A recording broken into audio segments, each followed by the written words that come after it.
इस कहानी की शुरुआत में हम 10 साल के लड़के को देखते हैं जो माइनिंग करना चाहता था। उसका नाम स्टीव होता है। वो माइंस के बाहर पहुंच गया पर वहां मौजूद एक ओल्ड मैन उसे वहां से भगा देता है क्योंकि बच्चों के अंदर जाने पर मनाही थी। स्टीव जब बड़ा हुआ तो एक कंपनी में जॉब करने लगा पर वो अपनी जिंदगी से बिल्कुल खुश नहीं था। उसकी जिंदगी काफी बोरिंग चल रही थी पर एक दिन लंच के दौरान उसे वापस से माइन का ख्याल आया। वो पूरी तैयारी के साथ माइन में आ गया। बूढ़े आदमी ने वापस उसे रोकने की कोशिश की पर स्टीव बचकर अंदर चला गया और उसने खुदाई करना स्टार्ट कर दिया। खोदते खोदते उसे दो रहस्यमय आर्टिफैक्ट मिले। एक था ऑर्ब ऑफ डोमिनेंस और दूसरा था अर्थ क्रिस्टल। स्टीव ने जब दोनों को कंबाइन किया तो एक दूसरी दुनिया का पोर्टल खुला जो माइनक्राफ्ट का ओवरवर्ल्ड था। वो जगह काफी ज्यादा खूबसूरत थी। स्टीव को ओवरवर्ल्ड काफी पसंद था क्योंकि यहाँ वो अपनी किसी भी कल्पना को आकार दे सकता है। उसने कई सारे घर बनाए। एक दिन उसे भेड़े की आवाज आई जो उसे खाना चाहता था पर स्टीव ने उसे एक हड्डी देकर अपना दोस्त बना लिया जिसका नाम डेनिस था और जल्दी वो दोनों बहुत अच्छे दोस्त बन गए। स्टीव ने कई सारे मास्टरपीस बनाए और एक पूरा स्टीव वर्ल्ड ही बना डाला। उसकी जिंदगी बिल्कुल स्वर्ग की तरह गुजर रही थी पर एक दिन उसे एक अजीब खंडर मिला। उसी के पास एक संदूक भी पड़ा हुआ था जिसमें मौजूद क्यूब को लगाकर जब उसने गेट को पूरा किया तो वहाँ एक डार्कनेस से भरी हुई दुनिया का दरवाजा खुल गया। डेनिस नादान था। वो भागकर उसके अंदर चला गया। स्टीव उसे लेने आया तो ये देखकर हैरान हुआ कि वो एक भयानक दुनिया थी जिसका नाम नेदर था। ये एक ऐसी जगह होती है जहाँ सिर्फ पिंगलिन रहते हैं और ना तो यहाँ कोई क्रिएटिविटी थी और ना ही कोई खुशी। बस यहाँ के सभी डुक्कर पिंगलिन को गोल्ड की भूख थी। इनके सरदार बेरहम चुड़ैल मालपोशा थी जो पूरे ओवरवर्ल्ड पर राज करने का सपना देखती। उसने स्टीव और डेनिस को कैद कर लिया और उसके हाथ अब ऑर्ब ऑफ डोमिनेंस से लग चुका था जिससे वो अपना सपना पूरा कर सकती है क्योंकि वो ब्रह्मांड का सबसे ताकतवर क्यूब शेप का एक गोला था। वो अपने सभी टुकड़ों को बताती है कि इस ऑर्ब की मदद से हम पूरे ओवरवर्ल्ड को नरक में तब्दील कर देंगे और वहाँ का सारा सोना हासिल कर लेंगे। स्टीव ऐसा कभी भी नहीं होने देना चाहता। डेनिस ने चालाकी से तहखाने की चाबी चुरा ली और स्टीव ने भी चोरी छिपे ऑर्ब को हासिल कर लिया पर मालगोशा को इसका पता चल गया। उसके सभी डुक्कर स्टीव के पीछे आ रहे थे इसीलिए स्टीव ने डेनिस को उस ऑर्ब को ठिकाने लगाने का काम दिया और उसे वहाँ से भगा दिया। डेनिस का बेल्ट रास्ते में ही गिर गया था पर वो रुका नहीं और भागते हुए इंसानी दुनिया में आकर स्टीव के घर पर पहुँचा जहाँ उसने ऑर्ब और अर्थ क्रिस्टल को उसके बेड के नीचे छिपा दिया। उसे क्रिस्टल और ऑर्ब के अलग होते ही अर्थ का पोर्टल बंद हो गया जिससे डेनिस भी अब वापस नहीं जा सकता था और वो इंसानी दुनिया में ही फंस गया। अब ओवरवर्ल्ड सेफ था क्योंकि जब तक मालगोशा के हाथ वो ऑर्ब नहीं लगेगा वो ओवरवर्ल्ड का कुछ नहीं बिगाड़ पाएगी। अब हमें गेरेट नाम के एक आदमी को दिखाया जाता है जो इडाओ के चुगल समेत ओवरवर्ल्ड नाम का एक वीडियो गेम स्टोर चलाता है। गेरेट 90 के दशक में एक फेमस वीडियो गेम चैंपियन हुआ करता था। उसका एक कचरा पछाड़ मुंह काफी फेमस हुआ जिससे उसका नाम द गार्बेज मैन पड़ा और उसे काफी फेम और पैसे मिले पर अब वो नाकारा और मोटे इंसान के सिवा कुछ नहीं रहा। उसके वीडियो गेम स्टोर पर कोई नहीं आता। उसके लिए आज एक एविकेशन नोटिस आता है क्योंकि उसने इस जगह का काफी वक्त से किराया नहीं भरा था। गेरेट परेशान था। उसे अब एक ऐसी चीज की तलाश थी जिससे वो वापस फेमस हो जाए। वो एक स्टोरेज ऑक्शन में आता है जहाँ वो टेट से मिलता है जो ही इस ऑक्शन को चलाया करता था। वो बताता है कि मैं जिस लोकर के सामान की बोली लगाने वाला हूँ उसमें तुम्हारे काम की एक खास चीज है जो 1987 के अटारी कॉस्मोस गेम है। गेरेट इससे खुश हो गया। वो सबसे ज्यादा $900 की बोली लगाकर उस स्टोरेज को खरीद लेता है पर जब उस कॉस्मोस बॉक्स को देखता है तो उसमें गेम नहीं होती और कुछ चीजें रखी होती है। इनमें वो ऑर्ब और अर्थ क्रिस्टल भी होता है पर कॉस्मोस गेम न होने से गेरेट काफी दुखी होता है क्योंकि अब वो अपनी जिंदगी में हारता ही जा रहा था। अब हमें नेटली को दिखाया जाता है जो अपने भाई हेनरी के साथ चुगल से में शिफ्ट होने आई होती है क्योंकि उनकी मदर अब नहीं रही और नेटली के ऊपर काफी सारी जिम्मेदारियां आ चुकी थी। हेनरी कहता है कि ये जगह बकवास है, हम आखिर यहाँ क्यों आए। नेटली बता बताती है कि इस जगह बर्गर का रेंट काफी कम है और मेरे पास यहाँ पोटैटो चिप फैक्ट्री में एक फुल टाइम जॉब होगी, इसीलिए हमारे पास यहाँ आने के अलावा और कोई रास्ता नहीं था। वो अपने नए घर में आ जाते हैं जहाँ रियल एस्टेट एजेंट डॉन भी मौजूद होती है। वो उनसे मिलकर खुश हुई और उससे बताती है कि तुम्हारे बॉस ने ये गिफ्ट दिया है। डॉन रियल एस्टेट के अलावा और कई सारी जॉब भी करती है। वो मोबाइल जू भी चलाया करती है और उसका सपना था कि उसका अपना खुद का एक जू हो। वो नेटली को घर की चाबियां देती है और वहाँ से निकल जाती है। अगले दिन नेटली हेनरी के लिए स्पेशल आलू कटलेट पिज्जा बनाती है ताकि वो स्कूल में नए दोस्त बना पाए। हेनरी साइकिल से स्कूल जाने के लिए निकल जाता है। रास्ते में उसे गैरेट का वीडियो गेम स्टोर दिखता है। हेनरी काफी क्रिएटिव था, इसीलिए वो उस स्टोर को अंदर आकर देखने लगता है। गैरेट उसे पूछता है कि छोटे, क्या तू कोई खास चीज ढूंढ रहा है? हेनरी बोलता है कि मैं तो बस यहाँ ऐसे ही नजर मार रहा हूँ। गैरेट ने कहा कि ऐसे ही नजर मारना चोमू होने के लक्षण होते हैं, पर तुम फिक्र मत करो, मैं एक नया मेंटरशिप प्रोग्राम शुरू कर रहा हूँ जिसमें मैं लोगों को अपनी जिंदगी में जीतना सिखाऊंगा। पर हेनरी की इसमें कोई दिलचस्पी नहीं होती। वो जल्दी से स्कूल आ जाता है जहाँ टीचर उसे बताते हैं कि आज हम सभी स्टिल लाइफ ड्राइंग करेंगे और वो उन्हें ऑरेंज और बनाना का स्टिल लाइफ ड्रॉ करने को कहते हैं। सभी बच्चे अलग अलग तरीके से केले और ऑरेंज की ड्राइंग बनाते हैं। वो उन्हें ऐसे ही बनाते हैं जैसे वो असली लाइफ में होते हैं, पर हेनरी केले में एक जेट पैक लगा देता है। टीचर ड्राइंग देख उस पर गुस्सा करते हैं कि क्या तुम स्टिल लाइफ ड्राइंग का मतलब नहीं जानते? स्टिल लाइफ ड्रॉ में जो चीज जैसी होती है उसे वैसा ही बनाया जाता है। एक लड़का हेनरी से कहता है कि तुमने क्या बेहुदा जेट पैक बनाया है, ये कभी भी काम नहीं करेगा। हेनरी कहता है कि पूरी तरीके से कैलकुलेटेड है। तो लड़का कहता है कि तुम कोई रॉकेट साइंटिस्ट नहीं हो और सभी उस पर हंसने लग जाते हैं। हेनरी कहता है कि मैं इस जेट पैक को असलियत में बना सकता हूँ। वो एक जीनियस होने से स्कूल की कुछ चीजों को लेकर कुछ ही मिनटों में जेट पैक को बना देता है। टेस्टिंग के लिए उसने एक स्केलेटन को उसके साथ जोड़ दिया, पर वो लड़का जेट पैक के एक वायर को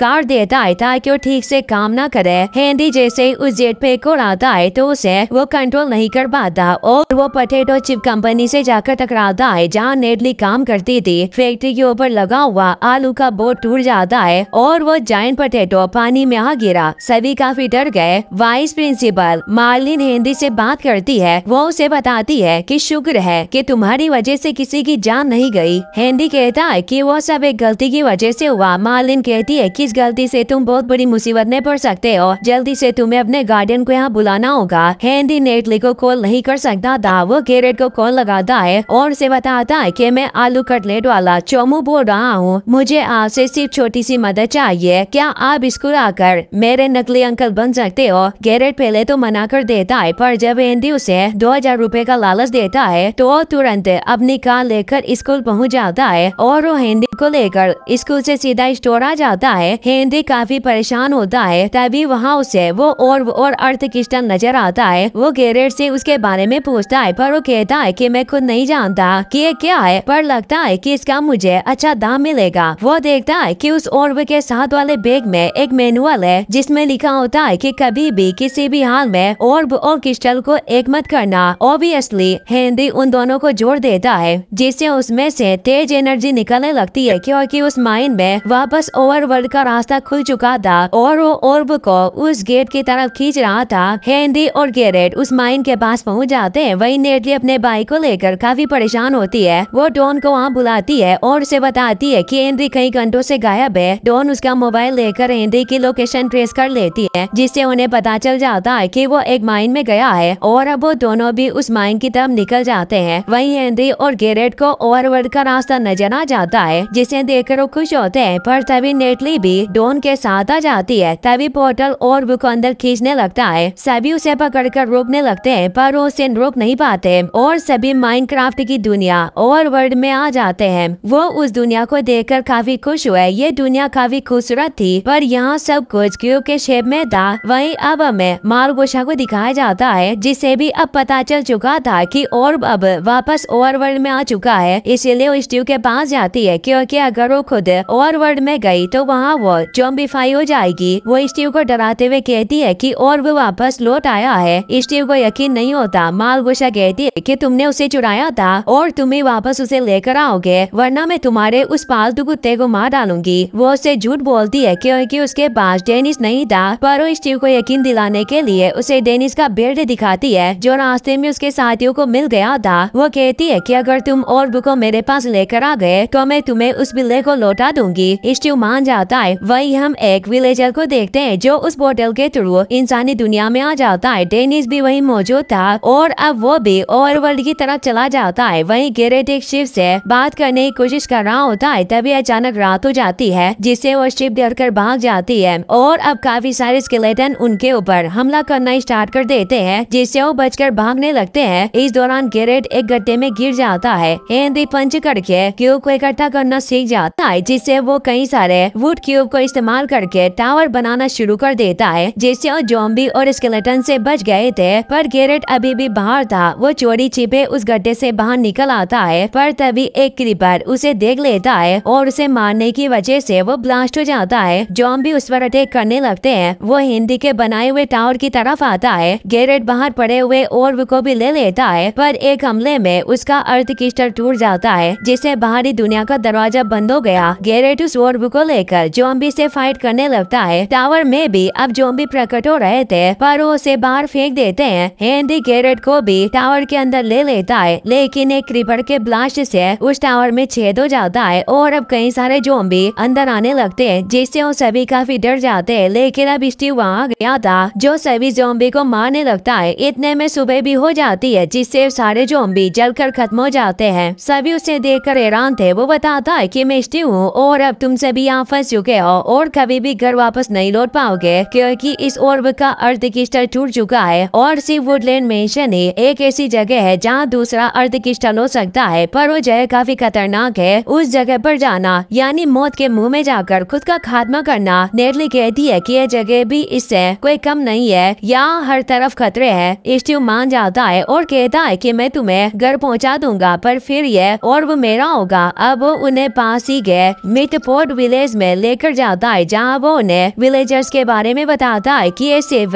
सब्जियां खाते हैं और ब्रेड तो इनका फेवरेट है। साथ ही हिंदी को ये भी बताता है कि इस जगह पर तुम्हारे सभी ख्वाब हकीकत बन सकते हैं। तभी वहाँ आयरन गोलेम के आने से सभी डर गए। स्टीव बताता है कि तुम सभी को डरने की कोई जरूरत नहीं क्योंकि ये सिर्फ यहाँ की लोकल सिक्योरिटी वाला आयरन गोल में। वही गारगोशा को अपने खबरी से पता चलता है कि स्टीव ने उसे धोखा दिया और वो दूसरे इंसानों के साथ मिल चुका है। इससे मालगोशा को काफी गुस्सा आया और वो अपने एक डुक्कर जंसी की टुकड़ी को उन्हें मारने के ऑर्डर देती है। साथ ही उन्हें एक खास टॉनिक देती है, इससे वो ओवरवर्ल्ड में ज़ॉम्बी फाइट होने से बच जाएंगे। वहीं स्टीव गैरेट और हिंदी को लेकर अपने सीक्रेट रूम में आ जाता है जहां उसने अपने कलेक्ट किए हुए डायमंड आर्मर, TNT और कई तरह की सोर्स होती है। स्टीव बताता है कि यहाँ वो हर जरूरत का सामान है जिससे हम मेंशन तक पहुँच पाएंगे। स्टीव उन सभी चीजों को देखकर काफी खुश होता है। गैरेट को एक एंड्रे बॉल मिलती है जो किसी भी जगह पर फेंकने पर वही टेलीपोर्ट कर देती है। गैरेट जैसे उस बॉल को फेंकता है तो पीछे टेलीपोर्ट हो जाता है। इससे वो हैरान रह गया। स्टीव बताता है कि मेरे पास सिर्फ ये इकलौती बॉल थी और मैं इसे हासिल करने के लिए एंडरमैन से मरते मरते बचा था। अब उन्हें कास्टिंग टेबल दिखाता है जहाँ वो एलिमेंट्स से उन्हें वेपन बनाकर दिखाता है। गैरेट से जब ट्राई करता है तो 2 बाल्टियां बना देता है। हेनरी भी कई सारे मेटल और इंसानी दुनिया की चीजों को मिलाकर एक कटलेट लॉन्चर बना देता है जिसे देखकर स्टीव चौंक जाता है और उससे इम्प्रेस हो गया क्योंकि आज तक उसने ऐसी फाड़ू चीज नहीं देखी थी। गैरेट अब अकेले में स्टीव से बात करता है और उसे कहता है कि इस जगह पर कई सारे खजाने हैं, क्या तुम किसी खजाने वाली जगह के बारे में जानते हो? स्टीव बताता है कि यहाँ चारों ओर खजाने हैं और मेरा तो पूरा डायमंड का एक गोदाम है जो डेड स्टोन माइंस में है, पर उस जगह पर जाने में बहुत सारा जोखिम है। गैरेट कहता है कि मेरे पास ये ऑर्ब है और अगर तुम मुझे उस खजाने तक लेकर चलो तो मैं तुम्हें ऑर्ब दे दूंगा। वहीं नेटली और डॉन 2 व्यापारियों के पास मैप खरीदने के लिए आई होती है, लेकिन तभी वहाँ पिगलिन उन पर अटैक करने के लिए आ जाते हैं और उस पूरे गाँव को तबाह करने लगते हैं। सभी विलेजर डरकर भागने लगते हैं। स्टीव गैरेट और हेनरी के साथ उनसे लड़ने आ जाता है। जंग से उन्हें मारने आता है। गेरेट अपनी बाइडियो से उसे हराने की कोशिश करने लगा पर गलती से वो स्टीव को बेहोश कर डालता है। हैंडी अपनी लॉन्चर से सभी पिगलिन को मार रहा था। नेटली और डॉन भी मिलकर उन पिगलिन को मारने लग जाते हैं। गेरेट बुरी तरीके से पीट रहा होता है, तभी वहाँ आयरन गोलेम आ जाता है जो उसे जंग को मारकर दूर फेंक देता है। स्टीव होश में आ जाता है। वो हैंडी से कहता है कि हमें बाउंड्री की दीवार के बाहर पहुंचना होगा और वो ऊपर की तरफ बढ़ने लग जाते हैं, पर वो अब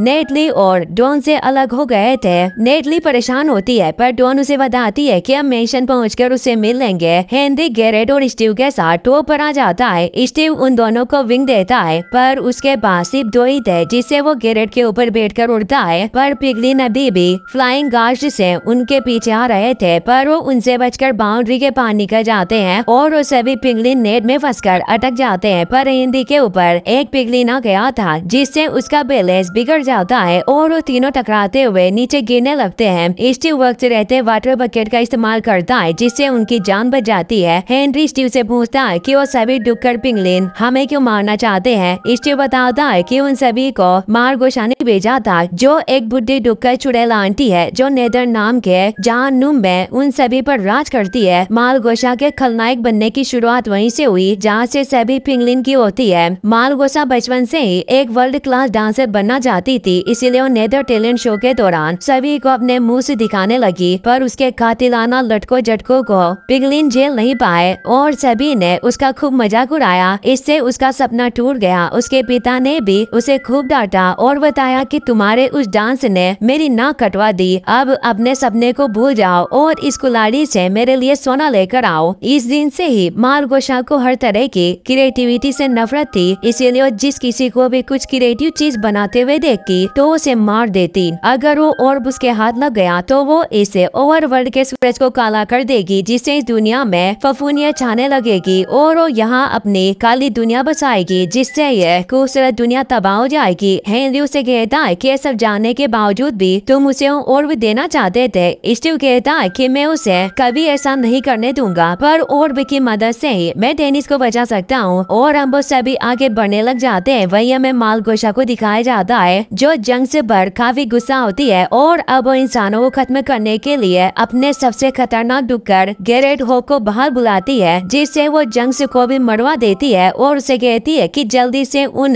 गोल मानुषों को ढूंढो और वो मेरे पास लेकर आना। वहीं नेटली और डॉन बटल चुके थे क्योंकि उन्हें वुडलैंड्स मेंशन जाने का रास्ता पता नहीं होता। वो रास्ते में मौजूद सभी ज़ॉम्बी और स्केलेटन को मार रहे होते हैं। तभी वहाँ उनके पास एक वुल्फ आ जाता है। डॉन प्यार से उसे एक बोन देती है। उसे पता चलता है कि वो डेनिस है। इससे वो खुश हुई क्योंकि उसे पता था कि वो स्टीव का पेट है। वो उसे कहती है कि क्या तुम हमें स्टीव के पास लेकर जा सकते हो, तो डेनिस आगे बढ़ने लग जाता है और अब वो दोनों उसका पीछा करने लगती है। वहीं स्टीव, हेनरी और गेरेट रेडस्टोन माइन में पहुंच गए जहां स्टीव ने अपने खजाने को छिपाया था। साथ ही उसने ट्रैप भी बिछाए थे जो गलती से गेरेट से हिट हो जाते हैं और वो कई सारी चीजों से टकराते हुए दूर गिरता है, जिससे वहाँ मौजूद सीक्रेट बंकर का दरवाजा खुल जाता है जहाँ कीमती डायमंड रखे हुए थे। गेरेट उन्हें देखकर खुश होता है और जल्दी से उन्हें पॉकेट में भरने लग जाता है। हेनरी उस पर गुस्सा करता है कि तुम इन हीरो के लालच में हमें यहाँ ले आए। मेरी बहन वुडलैंड मेंशन पहुँच गई होगी, हो सकता है कि वो खतरे में हो। तभी उन्हें वहाँ अजीब सी गंध आने लगती है क्योंकि ग्रेट होक भी अपने साथियों के साथ वहाँ आ चुका था, इसीलिए वो सभी माइन कार्ड में बैठकर वहाँ से भागने लगते हैं, पर वो क्रीपर फॉर्म में अटल जाते हैं क्योंकि उस जगह पर रेडस्टोन बूस्ट नहीं थे, जिससे गेरेट कार्ड को धक्का देता है। होक भी उनके पीछे आ रहा था, जिससे वो सभी वहाँ मौजूद कीपर को मारकर उन्हें एक्यूट करने लगते हैं और रेड बूस्ट की मदद से वहाँ से निकल जाते हैं। कीपर से ब्लास्ट होने से वहाँ तेज धमाके हुए और वो पूरी जगह बर्बाद हो गई। वो तीनों निकलकर जंगल में उतरते हैं। हेनरी गेरेट पर गुस्सा करने लगता है कि हमें उन डायमंड की जरूरत नहीं थी, तुम एक मतलब इंसान हो। गेरेट उसे कहता है कि मैं अपनी जिंदगी में बिल्कुल कंगाल हूँ, जिससे मेरी लाइफ जंड है और मेरा बचा हुआ स्टोर भी जाने वाला है और सबसे बुरी बात यह है कि मैं अकेला हूँ। हेनरी कहता है कि तुम अकेले नहीं हो, मैं तुम्हारा दोस्त हूँ। अब वो सभी आगे बढ़ते हैं। वहीं अब हमें उस विलेजर को दिखाया जाता है जो असली दुनिया में सड़क क्रॉस करने की कोशिश कर रहा होता है, पर तभी वो एक कार से टकरा जाता है जो मार्लिन की कार होती है। मार्लिन उसके बड़े चौकोर सर को देख हैरान रह गई। वो से कहती है कि आप कहीं मुझ पर केस तो नहीं कर दोगे, पर वो बोल नहीं रहा था था, इसलिए वो उसे अपने साथ डिनर पर लेकर आ जाती है। वो उसे बताती है कि हाल ही में मेरा डिवोर्स हो गया क्योंकि मेरे पति के पास कोई खास पर्सनालिटी नहीं थी, पर तुम तो लाजवाब हो। वहीं गैरेट हेनरी से अपनी गलती की माफी मांगता है और उसे और लौटाते हुए कहता है कि तुम्हारे पास ही सेफ रहेगा, मैंने इसे चुरा लिया था।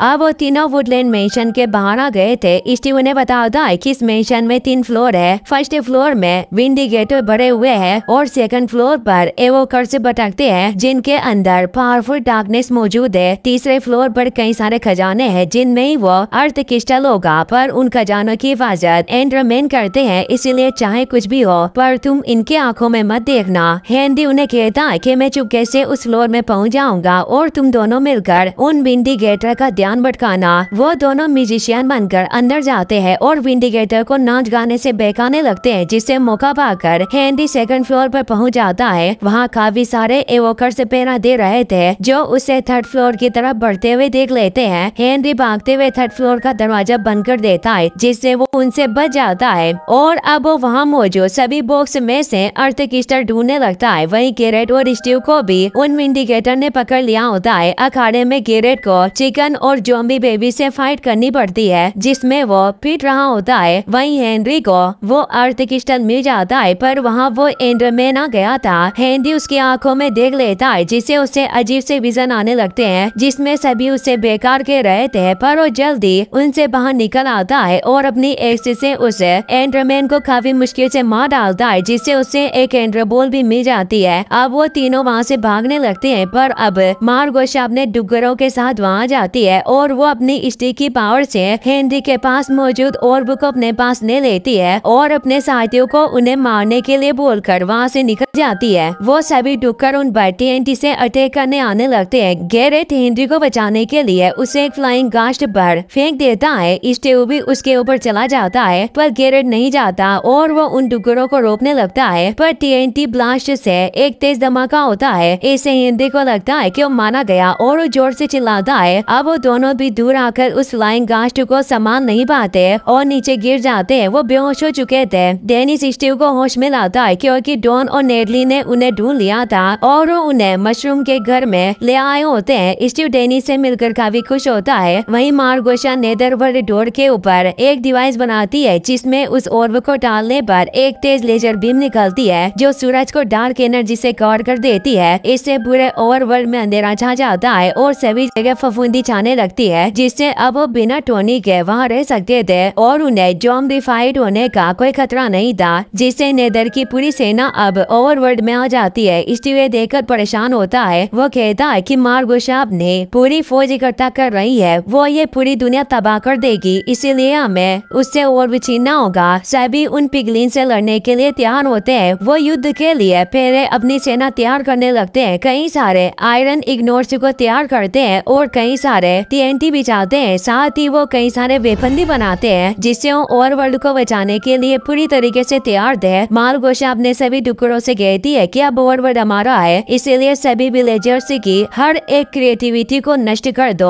और मेरे लिए सोना ढूंढ कर लाओ। सभी आगे बढ़ने लगते हैं, पर हेनरी अपने बनाए हुए आयरन इग्नोर्स से आयरन गोलेम बनाने लगता है। साथ ही वो बुर्स ऑफ स्विफ्टनेस वाला भी एक आयरन गोलेम बनाता है और अब वो सभी उससे पिगलिन आर्मी के साथ फाइट करने लग जाते हैं, जिससे एक भयानक जंग छिड़ जाती है। हेनरी अपने पास मौजूद एंडर बॉल को ऊपर टावर पर फेंकता है जिससे वो ऑर्ब के पास पहुंचने लगता है, पर मार्गोशा अब अपने ग्रेट वॉक को मैदान में उतार देती है। स्टीव मार्गोशा से लड़ने आता है। वही ग्रेट वॉक हेनरी पर अटैक करके उसे नीचे गिरा देता है, जिससे उन्हें लगता है कि स्टीव मरने वाला है, पर तभी गैरेट एक फ्लाइंग गास्ट लेकर उसे बचा लेता है। सभी उसे देखकर काफी खुश होते हैं। अब गैरेट फ्लाइंग गास्ट से आग के गोले निकाल कर उसे टावर को ही तोड़ देता है, जिससे वो और भी नीचे गिर जाते हैं और अब वापस से धूप निकल आती है, जिससे सभी डुक्कर पिगलिन ज़ॉम्बीफाइड होकर खत्म होने लगते हैं। मार्गोशा इससे दुखी होती है। वो स्टीव को मारने की कोशिश करती है, पर उसे मार नहीं पाती। वहीं बूट ऑफ स्वीटनेस वाला आयरन गोलेम उस ग्रेट वॉक को भी खत्म कर देता है। अब ओवरवर्ल्ड पूरी तरीके से सेफ था। गैरेट और बाकी सभी में काफी अच्छी दोस्ती हो चुकी थी और अब स्टीव भी उन सभी के साथ बाहर आ जाता है और अब गैरेट का स्टोर काफी फेमस हो गया और अब उन सभी ने मिलकर एक block booster block city battle buddies game बनाया जो सभी को काफी पसंद आया। स्टीव और गैरेट साथ में गाते हैं और सभी साथ में मस्ती करते हैं। हेनरी भी अब अपने जेट पैक को बनाकर स्कूल जाता है, जिससे सभी चौंक जाते हैं। और डॉन ने भी अपना एक जूस शुरू कर दिया था। नेटली ने भी अपनी नई सीखी हुई फाइटिंग स्किल्स की वजह से सेल्फ डिफेंस स्कूल खोला, जिसमें वो सभी को डिफेंस के तरीके सिखाने लगी। वहीं अब हम मार्लिन को देखती हैं, जो विलेजर के साथ काफी खुश थी। विलेजर अब इंसानी भाषा बोलने लग गया था और वो मार्लिन को अपने ब्राइड बनने को कहता है। मार्लिन खुशी खुशी शादी करने के लिए तैयार हो जाती है। इसी के साथ ये मूवी यहीं पर खत्म होती है। वीडियो पसंद आई हो तो लाइक कर देना।